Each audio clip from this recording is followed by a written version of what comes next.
Bonjour, je m'appelle Steve Pousset. Je travaille dans le service informatique d'Hôpital Ambroise Paré depuis environ 5 ans.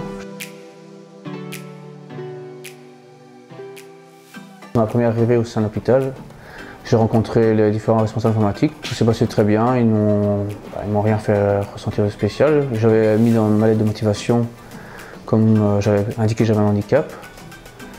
Et tout s'est passé très bien, ils m'ont pas spécialement posé plus de questions à ce niveau-là, ils m'ont expliqué plutôt le projet, ce que j'allais faire comme travail, et j'ai montré comment je travaillais moi, et ça s'est très bien passé. Une grande qualité, c'est le fait que malgré qu'il voit très peu sur l'écran, il sait exactement où aller chercher l'information et une vitesse vraiment démesurée, ça va très vite. Donc je pense réellement qu'il a comme une mémoire photographique, il compense son handicap par sa mémoire. Et c'est vraiment un atout qui fait qu'on ne ressent absolument aucun problème. On peut lui demander où se trouve quelque chose au niveau de son code, au niveau de son écran. Il le retrouve directement, il ne faut pas attendre 10 minutes, un quart d'heure.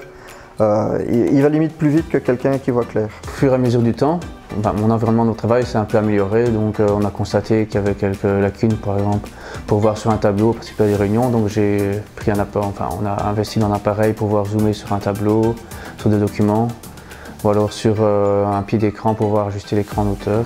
L'accueil d'une personne handicapée dans un service, je pense qu'il ne faut pas hésiter à aller dans ce sens-là. Nous avons accueilli Steve au sein de l'équipe dans le cadre de son stage de fin d'études. Et il faut savoir qu'un stage de fin d'études au sein de l'informatique, le stagiaire est assez libre et indépendant dans son approche des problématiques. Donc, ce qui nous a séduit dans Steve, c'est la manière dont il a abordé les problématiques et l'indépendance qu'il a pu prendre dans la réalisation de son projet.